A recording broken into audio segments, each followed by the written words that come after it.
Hello everyone, आप लोग का बहुत बहुत स्वागत है जीके ओशन यूट्यूब चैनल पर। I welcome you all to GK ocean YouTube channel. और आज के इस पर्टिकुलर वीडियो सेशन में हम लोग साइंस के कुछ इंपॉर्टेंट क्वेश्चन को डिस्कस करेंगे जो कि आपके आने वाले एग्जाम के लिए इंपॉर्टेंट है।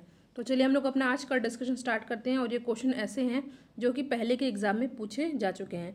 जो क्वेश्चन इंपॉर्टेंट होगा उनमें मैं आपको एडिशनल फैक्ट बताती चलूँगी, तो आपको सभी क्वेश्चन अच्छे से याद कर लेने हैं। तो आज का हमारा पहला क्वेश्चन है, मैड काउ रोग का कारक है।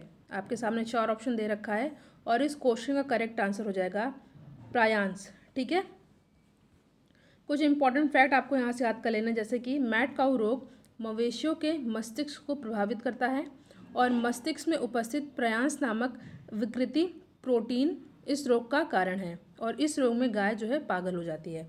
देखिए, इसके अलावा आपको याद कर लेने हैं जो ह्यूमन डिजीज़ होते हैं किन के कारण होता है। देखिए, अगर बात की जाए प्रोटोजोआ, तो प्रोटोजोआ के कारण हो जाता है मलेरिया और जो है स्लीपिंग सिकनेस हो जाती है। और बात करें बैक्टीरिया के कारण, तो बैक्टीरिया के कारण ह्यूमंस में टिटनेस रोग हो जाता है, कोलेरा हो जाता है, टाइफाइड हो जाता है, प्लेग हो जाता है। और बात करें वायरस से, तो वायरस के कारण एड्स हो गया, dengue, polio, chicken pox, small pox, ये सारे बीमारी हो जाती हैं। तो आपको ये सभी अच्छे से याद कर लेना है। नेक्स्ट क्वेश्चन पर हम लोग आते हैं। क्वेश्चन है, पीलिया से दुष्प्रभावित होता है क्या। आपके सामने 4 ऑप्शन है, अग्नाशय, अमाशय, यकृत या छोटी आंत।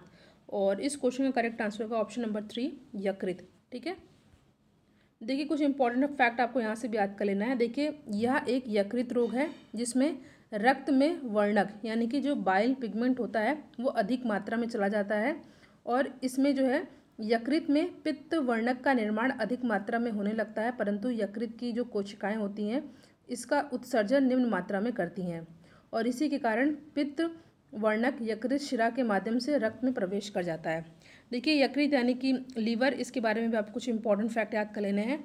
लीवर जो है लार्जेस्ट ग्लैंड होता है ह्यूमन बॉडी का। इसका वेट जो है लगभग 1.5 से 2 किलोग्राम का होता है और लीवर से ही बाइल निकलता है और बाइल जो है जाके गॉल ब्लैडर में जो है स्टोर हो जाता है। ठीक है, और जो लीवर जो कन्वर्ट करता है, जो एक्सिस अमोनियो एसिड होता है उसको अमोनिया में कन्वर्ट कर देता है। ठीक है, और ये जो है कुछ जो छोटी मात्रा में, कम मात्रा में प्रोटीन को ग्लूकोज में भी कन्वर्ट कर देता है। ठीक है, तो इतना फैक्ट आपको यहाँ से अच्छे से याद कर लेना है। सबसे इंपॉर्टेंट आपको याद कर लेना है कि ह्यूमन की लार्जेस्ट ग्लैंड होती है और एग्जाम में कई बार ये पूछा भी गया है। ठीक है, नेक्स्ट क्वेश्चन पे हम लोग आते हैं। क्वेश्चन है, मनुष्य शरीर में खून की शुद्धिकरण की प्रक्रिया को हम लोग क्या कहते हैं। ये क्वेश्चन आए हुए सभी प्रश्न तो आपको अच्छे से याद कर लेना है। तो मनुष्य में शरीर में खून की शुद्धिकरण की प्रक्रिया को हम लोग कहते हैं डायलिसिस। ठीक है, इंपॉर्टेंट क्वेश्चन है, एग्जाम में पूछा गया है। नेक्स्ट क्वेश्चन है, मांसपेशियों में निम्नलिखित में से किसके एकत्र होने से थकान होती है। कई बार एग्जाम में पूछा गया प्रश्न है ये। तो इस क्वेश्चन का करेक्ट आंसर रहेगा लैक्टिक अम्ल। ठीक है, मांसपेशियों में लैक्टिक अम्ल की एकत्र होने से थकान होती है। यहाँ से भी आपको कुछ इंपॉर्टेंट फैक्ट याद कर लेने, जैसे कि मानव शरीर में 500 से अधिक पेशियाँ होती हैं। ठीक है, और पेशियाँ प्रेरक उपकरण का सक्रिय भाग है। इनके संकुचन के फलस्वरूप विभिन्न गतिविधियाँ होती हैं और लंबे समय तक कठोर कार्य करने के पश्चात मांसपेशियों में थकान का अनुभव लैक्टिक अम्ल के जमा होने के कारण होता है। ठीक है, बहुत इंपॉर्टेंट फैक्ट है, एग्जाम में कई बार पूछा गया प्रश्न है। नेक्स्ट क्वेश्चन पे हम लोग आते हैं। निम्न में से कहाँ आर्सेनिक द्वारा जल प्रदूषण सर्वाधिक होता है। एग्जाम में पूछा गया प्रश्न है और यहाँ पे हमारा सही आंसर होगा पश्चिम बंगाल में। ठीक है, वेस्ट बंगाल में। ठीक है, याद कर लीजिए, कोलकाता है यहाँ की राजधानी। देखिए, हरियाणा की राजधानी है आपकी, हरियाणा पंजाब की कंबाइन कैपिटल है, ये है चंडीगढ़। और राजस्थान की कैपिटल है जयपुर। ठीक है, और मध्य प्रदेश, जिसको भारत का दिल, सेंट्रल स्टेट कहा जाता है, इसकी कैपिटल है भोपाल। और सोयाबीन के उत्पादन में मध्य प्रदेश नंबर 1 पर आता है। ठीक है, कुछ एडिशनल फैक्ट आपको याद कर लेने, जैसे कि आर्सेनिक द्वारा जल प्रदूषण पश्चिम बंगाल के 7 जिलों में सर्वाधिक है और यहाँ पर जल में आर्सेनिक की मात्रा 0.05 मिलीग्राम पर लीटर से अधिक पाई गई है और आर्सेनिक से ब्लैक फुट नामक रोग हो जाता है। ये आपको थर्ड पॉइंट अच्छे से याद कर लेना है, आर्सेनिक से ब्लैक फुट नामक रोग हो जाता है। अगला क्वेश्चन है, सूर्य की ऊर्जा का स्रोत क्या है।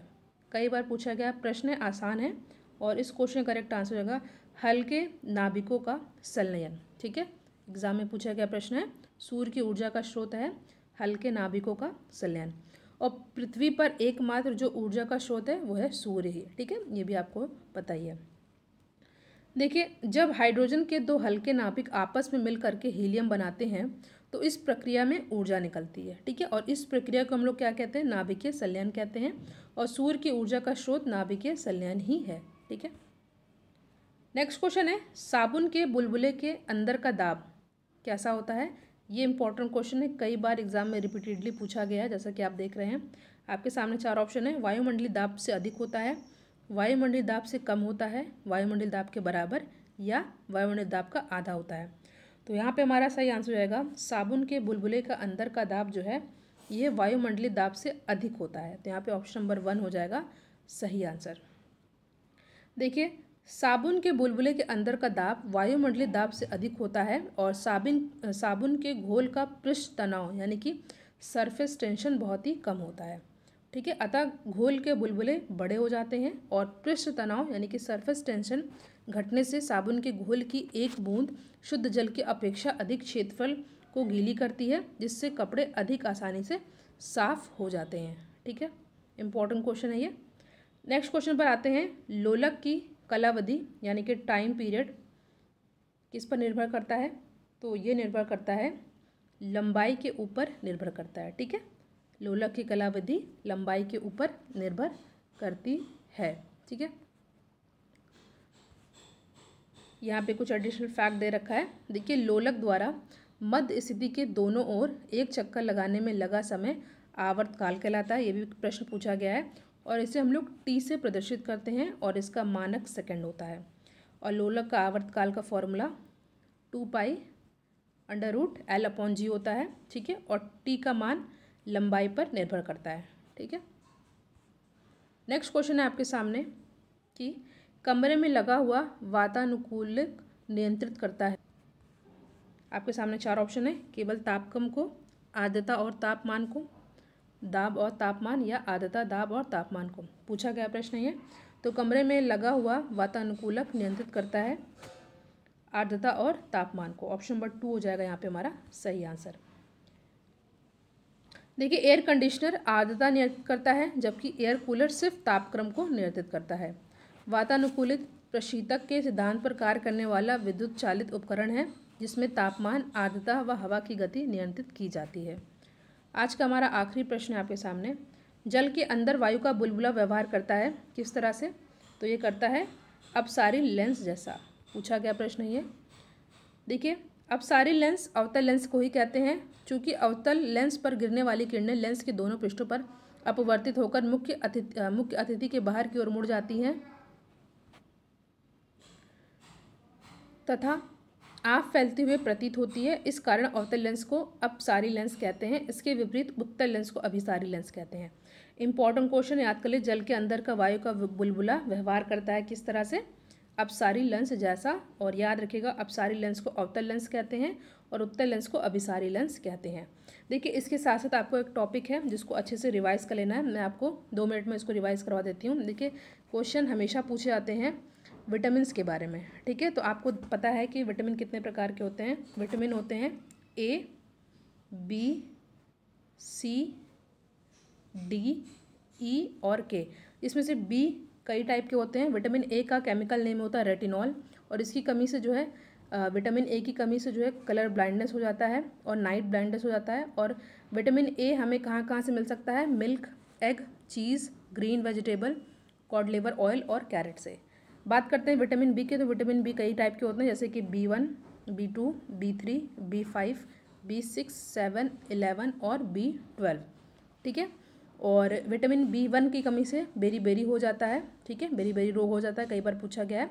और विटामिन B11 की कमी से एनीमिया रोग हो जाता है।